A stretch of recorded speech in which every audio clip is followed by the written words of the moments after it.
എല്ലാവർക്കും നമസ്കാരം. Welcome to my YouTube channel TV's pavilion. Ashes series between England and Australia.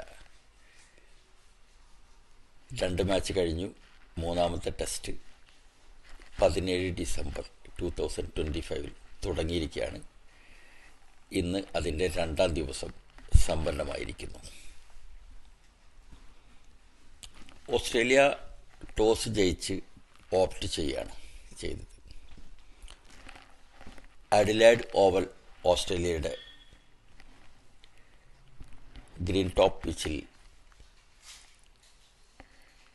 Bones ഉണ്ട് എങ്കിലും ബാറ്റിങ്ങിന് ഒരു 10-15 ഓവറിന് ശേഷം ബാറ്റിങ്ങിന് നന്നായിരിക്കും എന്നുള്ള കണക്ക് കൂട്ടലാണ് ഓസ്ട്രേലിയയെ ഫസ്റ്റ് ബാറ്റ് ചെയ്യാൻ പ്രേരിപ്പിച്ചത് എന്ന് കരുതുക തന്നെ വേണം.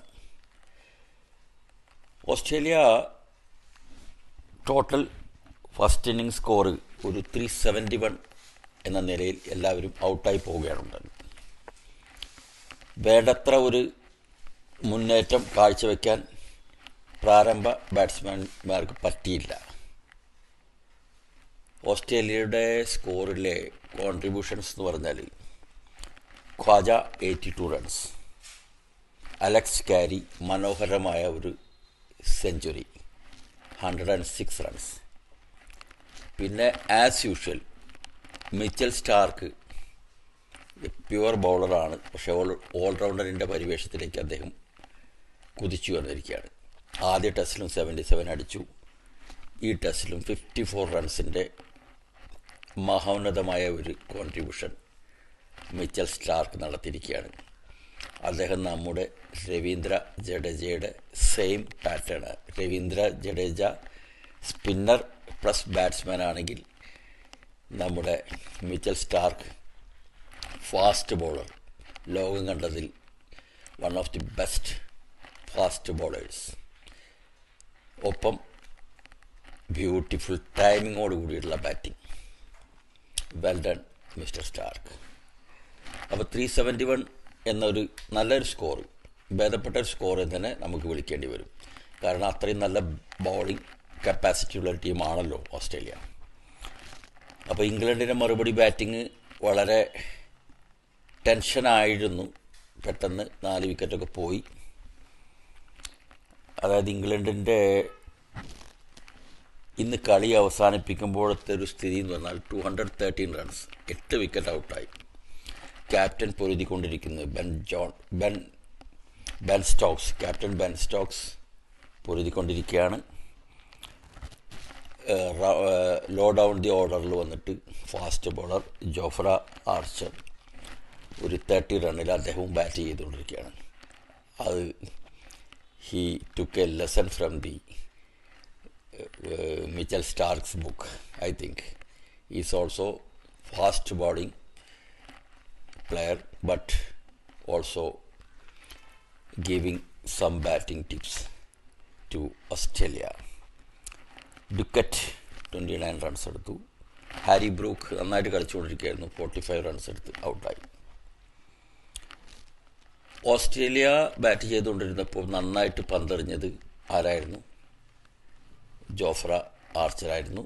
അദ്ദേഹം 5 വിക്കറ്റ് വീഴ്ത്തിയിരുന്നു. ബാക്കിയുള്ളവരെ പറയത്തക്ക ഒരു ഇതില്ല. 5 വിക്കറ്റ് വീഴ്ത്തിയ ജോഫ്ര ആർച്ചർ തൻ്റെ ബാറ്റിങ്ങിലും മികവ് പുലർത്തിക്കൊണ്ടിരിക്കുകയാണ്. ഓസ്ട്രേലിയക്ക് വേണ്ടി പാറ്റ് കമിൻസ് ക്യാപ്റ്റനാണ്. അദ്ദേഹം തിരിച്ചു വന്നിരിക്കുകയാണ്.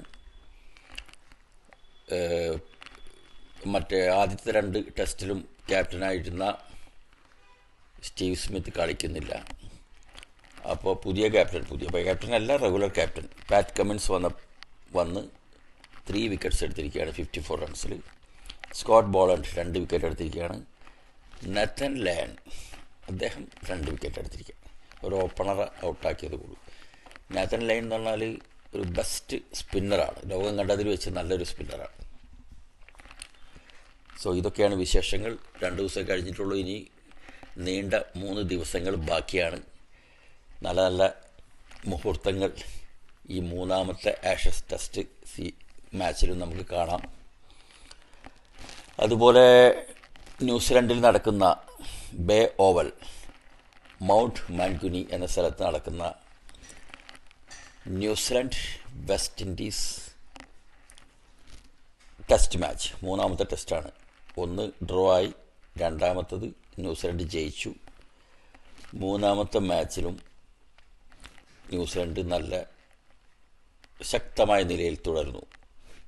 ന്യൂസിലൻഡ് ടോസ് ജയിച്ച് ബാറ്റിംഗ് ഓപ്ഷൻ തിരഞ്ഞെടുക്കുകയായിരുന്നു.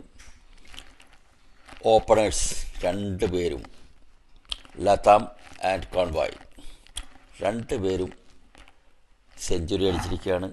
ആദ്യത്തെ വിക്കറ്റ്, അതായത് ക്യാപ്റ്റൻ ടോം ലതാം ഔട്ടാവുന്നത് 137 റൺസ് എടുത്ത് 323 ടോട്ടൽ സ്കോർ നിൽക്കുമ്പോഴാണ്. അപ്പോൾ 323 ആദ്യ വിക്കറ്റിൻ്റെ കൂട്ടുകെട്ട് ന്യൂസിലൻഡിൻ്റെ ഒരു റെക്കോർഡ് തന്നെയാണ്. ഒരേ ഒരു വിക്കറ്റ് വീണത് അത് വെസ്റ്റ് ഇൻഡീസ് ബൗളറായ കാമറൻ റോച്ചിനാണ് കിട്ടിയിരിക്കുന്നത്.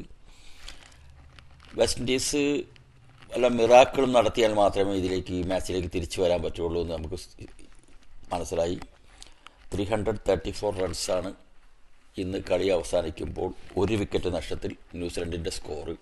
ഇന്ന് ആദ്യത്തെ ദിവസം മാത്രമാണ്. ഇനിയിപ്പോൾ നാളെ എത്ര അവർ കൂറ്റൻ സ്കോറിലേക്ക് ഈ കളി കൊണ്ടുപോകും എന്ന് നമുക്ക് പറയാൻ പറ്റത്തില്ല. എങ്കിലും ഇതൊരു 500 എബോവ് മാച്ചായിരിക്കും.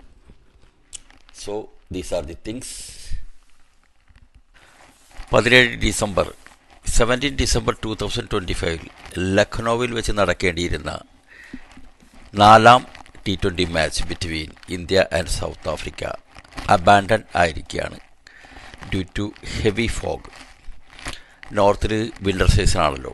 അപ്പോൾ യു പിയിലൊക്കെ എന്ന് പറഞ്ഞാൽ ഫോഗിൻ്റെ ഒരു 5 കളിയാണ്. പരസ്പരം നോക്കിയാൽ കാണാൻ പറ്റാത്ത രീതിയിൽ എത്ര ലൈറ്റ് ഇട്ടാലും ലൈറ്റ് ജസ്റ്റ് ഒന്ന് മിന്നുന്നത് പോലെ തോന്നുള്ളൂ. ഫോഗാണ്. ബൗളർ ആരാണ് ബോൾ എറിയാൻ വരുന്നത് പോലും തിരിച്ചറിയില്ല. ബോൾ കാണുന്നത് പിന്നീടുള്ള കാര്യമാണ്. അപ്പോൾ ഹെവി ഫോഗ് കാരണം 9 മണി വരെ വെയിറ്റ് ചെയ്തിട്ട് 9 മണിക്കും അന്തരീക്ഷം ക്ലിയർ അല്ലാത്തത് കൊണ്ട് മാച്ച് അബാൻഡൻ്റായിരിക്കുന്നു. ഈ മാച്ചിൽ ചെറിയൊരു ഹോപ്പുണ്ടായിരുന്നത് സഞ്ജു സാംസന് ചാൻസ് കിട്ടുമെന്നായിരുന്നു. Because Shubman Gill opener foot injury ആയിട്ട് കളിക്കുന്നില്ലായിരുന്നു. But I think the nature is also against mister Sanju. Very bad luck. കളിയെ നടന്നില്ല, കളി അബാൻഡൻ്റായിപ്പോയി. എനിവേ നെക്സ്റ്റ് മാച്ച് നമുക്ക് നോക്കാം. 19 ഡിസംബറിൽ അടുത്ത 20, അത് last 20 match against south Africa will be played at Ahmedabad Narendra Modi stadium. അതിൽ ആരൊക്കെയാണ് കളിക്കുന്നത് നമുക്ക് നോക്കാം. അതുപോലെ മറ്റൊരു ഇമ്പോർട്ടൻ്റ് മാച്ച് 19-ാം തീയതി നടക്കുന്നത് under 19 Asia cup one day മാച്ചാണ്. അതിൻ്റെ സെമി ഫൈനൽസ് നാളെ തുടങ്ങുകയാണ്. India versus Sri Lanka under 19 semi final match നടക്കും. മറ്റൊരു സ്റ്റേഡിയത്തിൽ, ദുബായിലാണ് ഇതൊക്കെ മാച്ചുകൾ നടക്കുന്നത്. മറ്റൊരു സ്റ്റേഡിയത്തിൽ the other semi final between Pakistan and Bangladesh under 19 players. അതിനകത്ത് രണ്ടിലും ജയിക്കുന്ന ആരാണോ ആ ടീം സൺഡേയിൽ നടക്കുന്ന ഫൈനലിൽ കളിക്കുന്നതാണ്. അപ്പോൾ അതാണ് അണ്ടർ 19 വിശേഷങ്ങൾ. നമുക്ക് let's hope for the best performance from under 19 India team. ഇനി അല്പം IPL വിശേഷങ്ങൾ. IPL 2026 മാർച്ച് 26-ാം തീയതി മുതൽ കളി തുടങ്ങുകയാണ്. ടോട്ടൽ 10 ടീമുകളാണ് കളിക്കുന്നത്. അതിൽ ഏറ്റവും കൂടുതൽ മാച്ച് ടൂർണമെൻറ്റ് ജയിച്ചിരിക്കുന്നത് Chennai super kings and Mumbai ഇന്ത്യൻസാണ്.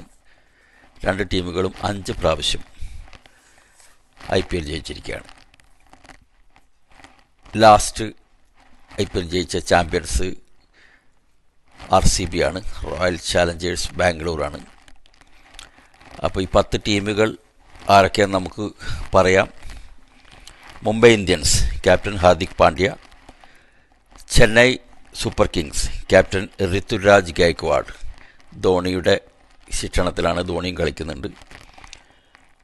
Royal challengers Bengaluru captain Rajat Patidar, അദ്ദേഹത്തിൻ്റെ കൂടെ വിരാട് കോഹ്ലി, ഒരു മെഗാ സ്റ്റാറായി അല്ലെങ്കിൽ കിങ് കോഹ്ലി കൂടെ ഉണ്ട്. KKR Kolkata knight riders captain Ajinkya Rahane, Gujarat titans captain Shubman Gill, Lucknow super giants captain Rishabh Pant, Delhi capitals captain Akshar Patel, Punjab kings captain Shreyas Iyer. Rajasthan റോയൽസിൻ്റെ ക്യാപ്റ്റനെ തീരുമാനിച്ചിട്ടില്ല, കാരണം സഞ്ജു സാംസൺ ആയിരുന്നു റെഗുലർ ക്യാപ്റ്റൻ. ഇപ്പോൾ സഞ്ജു സാംസൺ ചെന്നൈ ടീമിലേക്ക് ചേക്കേറിയിരിക്കുന്നതാണ്. അതുകൊണ്ട് റിയാൻ പരാഗോ അങ്ങനെ ഏതെങ്കിലും നല്ലൊരു പ്ലെയർ നോക്കിയിട്ട് അവർ ക്യാപ്റ്റൻ ആക്കുമായിരിക്കും. പിന്നെ യശസ്വി ജയ്സ്വാളുണ്ട്, ഇവരാരെങ്കിലും ക്യാപ്റ്റൻ സ്ഥാനത്തേക്ക് വരാൻ ചാൻസ് ഉണ്ട്. രവീന്ദ്ര ജഡേജയും അങ്ങോട്ട് പോയിട്ടുണ്ട്. അദ്ദേഹം ജഡേജ ചെന്നൈ ടീമിൽ നിന്ന് രാജസ്ഥാനിലേക്ക് ചേക്കേറിയിരിക്കുകയാണ്. അപ്പോൾ ഏതായാലും ക്യാപ്റ്റനെ നമുക്ക് ഉടനെ തന്നെ അറിയാം. Sunrisers Hyderabad captain Pat Cummins, Australian ക്യാപ്റ്റനായ പാറ്റ് കമിൻസാണ്. അപ്പോൾ ഇതൊക്കെയാണ് വിശേഷങ്ങൾ. Please like, subscribe and share if you like the video. Thank you very much.